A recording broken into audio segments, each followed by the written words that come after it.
Hey cats, it's your midsole man here, Eddbud. Very excited to try this shoe out and get it in for testing. It's the Adidas Adizero Primex 3 Strung. That's quite the name, isn't it? The first Primex was a shoe that I absolutely loved. One of the best I've ever tried out, in fact, in terms of the weight, lovely, soft yet bouncy midsole, and brilliant durability that gave hundreds of miles of enjoyable running. Second version wasn't quite as good as that one. It was a bit firmer, it was a bit more rigid and just not as enjoyable. Just didn't have the finesse of the original idea. So is this third iteration any better? Let's find out.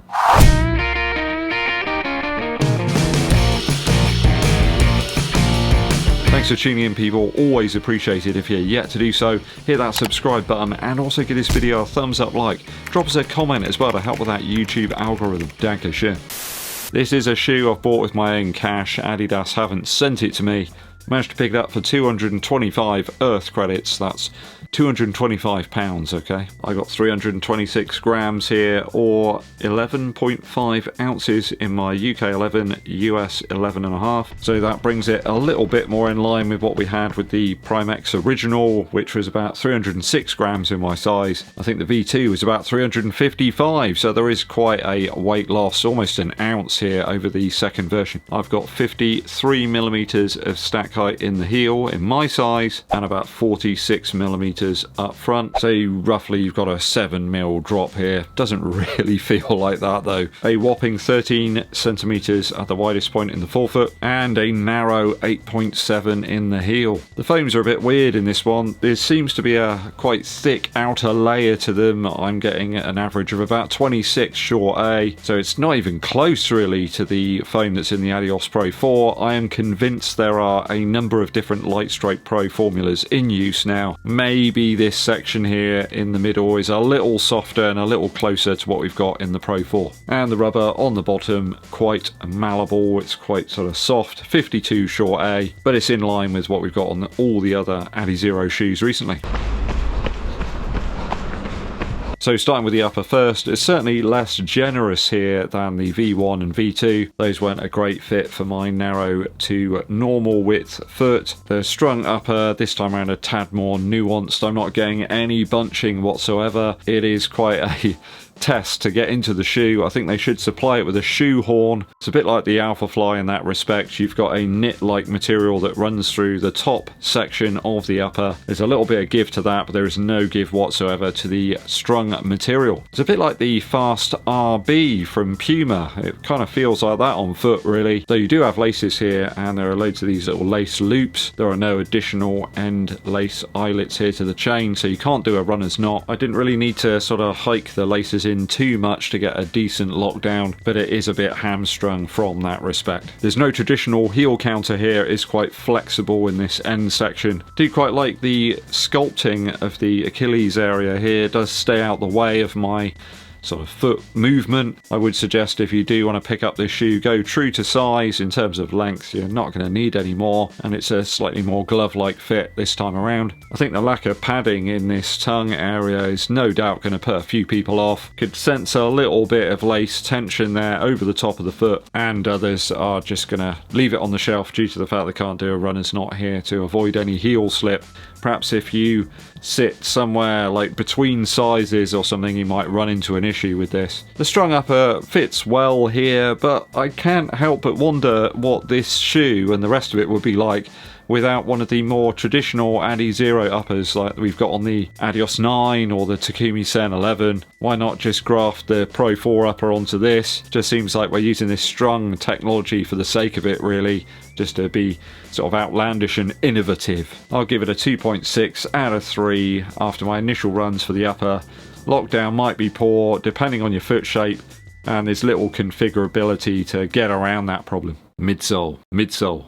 Midsole now. Now, you might be picking this shoe up thinking it's going to be nice and soft and bouncy, you know, just looking at the appearance of it. But the presence of the plate here just below the foot means that there's not an awful lot of foam between you and that plate. It's somewhat firmer, in fact, than you might expect. The top layer carbon plate juts out the back of the shoe for some reason. It's hard to determine just how far the plate goes into the forefoot. The foams here do feel a little bit denser than some of the other Lightstrike Strike Pro implementations recently. Like, don't expect squashy, compressive stuff like in the Pro 4. That's like a marshmallow compared to this thing. Very dense with all that midsole mass here and the extra elements. I mean, in the heel, there's certainly some bounce, compression, and impact protection, but loads of people will probably tell me that we shouldn't be running in the heel of this shoe, and if that's the case, then why bother with 50mm of stack, right? Sadly, it just doesn't have the same magic feel as the V1. I'm a bit sad about that. There's a weird compressive kind of collapsing feeling that I'm getting here as well in the forefoot on toe off. I think it's that slightly softer foam that's sandwiched here in the forefoot,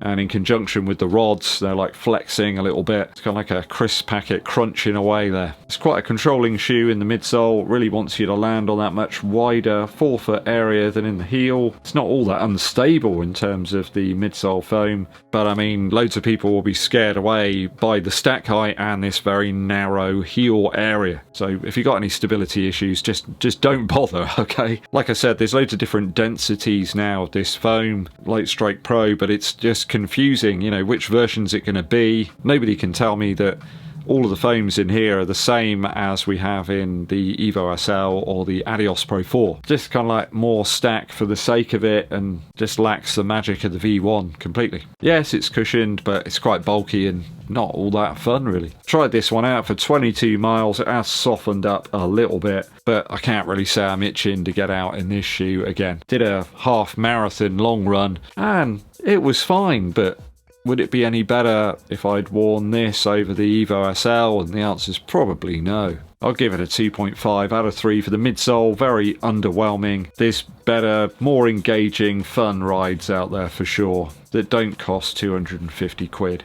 Outsole wise, I think it's probably the best bit of the shoe actually. The combo of the Continental and light traction is really great. There's no real exposed wear to the midsole materials here. Rubber elements are great. In fact, all the Adizero models I've tried out with this combo are exceptional, really good durability. Traction is on point. Again, I would suggest you don't go near anything with uneven camber. Don't even think about running on even a light trail in this shoe. It's too tall. It's not what it's intended for. Just straight roads, even on your corners. Just be a little bit mindful if you're going to get it. The light traction stuff's proved to be really durable. I loved it in the Adios Pro 4, and I think the outsole design again is the best feature of the Primex 3. I'll give it a 2.8 out of 3 after my initial runs for that outsole. Few Adidas Adizero offerings are below the mark from an outsole perspective. Value now. Right, at retail, 250 quid. I can't really recommend you pick up this shoe. It's nice enough, but it's over the top. I can't really see many people opting to put on this at like 325 grams for like long runs with any sort of pace. You're certainly going to feel the extra weight, whereas the original V1 was just in that sweet spot where it wasn't too heavy, just felt like you could run forever in that one. This one did start to feel a little bit clunky towards the end. Why would you pick this over something like the Zoomfly 6? It's much cheaper in price, and in fact there's a whole other bunch of shoes. Why don't just pick up a discount pair of the Alphafly 3 and use that for your training? Bit of an expensive luxury and quite a niche option really. I wouldn't really want to put this on for like recovery efforts or like daily running. I mean, too heavy if you want to do some reps or intervals, even though the shoe does fly at that pace, but you can't really keep that up. This is why that Adizero Evo SL is just such a great shoe. Does lots of things very well, and it costs half the price of this one. I mean, the build of the shoe is very good. I do like the strung upper. The lace loops, some people aren't a fan of those. I've never had one break on me, but then again, I don't, pull them with the strength of a bear. I mean, I dig the fact they're trying something different, right, with all this extra foam, but then adding elements in that are upping the weight of the shoe. It just seems to move away from the original intention of it. I mean, at least it's moved back a little bit closer to where we were in the first version, but it's not a patch on the Primex one. Perhaps if you want a shoe that's really going to limit fatigue on some longer runs and you got some good form as well, then it could be ideal, but I think for the majority of runners out there, it's just an expensive niche running shoe. So can't really recommend this one over the likes of the Superblast 2, the Zoomfly 6, or even like the Endorphin Speed 5. If you want comfortable miles with a soft midsole, then just buy yourself another pair of the Adios Pro 4 if it's got to be an Adidas shoe. Just use that one for your training and then hold back another pair for racing. Expensive for what it is, I'll give it a 2.3 out of 3 for value. So it's kind of somewhere in the middle between the version 1 and the version 2. So if I total the scores up correctly after my initial runs in the Adizero Primex 3 Strung, you got 10.2 out of 12.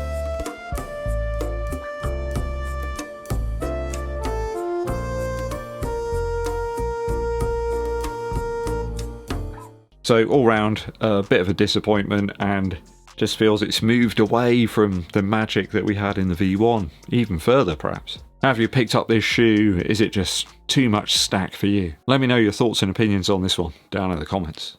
Musical interlude for you. I've been listening to the majestic Brian Setzer with his album Rockabilly Riot. It's all original stuff this time round. Really like the track Calamity Jane. He really goes to town, in fact, on this album, moving into the sort of country vibe a little bit more. Some fantastic playing here. Really pure as well. You can pick out all of the notes, all of the instrumentation. It does seem like his favourite sort of genre is that rockabilly thing, where you can just kind of throw any sort of guitar playing in and kind of make it work. Kind of inspired me to get my Gretsch out as well and do a little bit more sort of rockabilly style playing, learning some new techniques and all that kind of stuff. It just expands your horizons a little bit more. Go and check this one out from Brian Setzer, Rockabilly Riot. Thanks for tuning in, people. Always appreciated. Hit that subscribe button and give this video a thumbs up like. Drop us a comment as well to help with that algorithm. My name's Eddbud and I'll be seeing you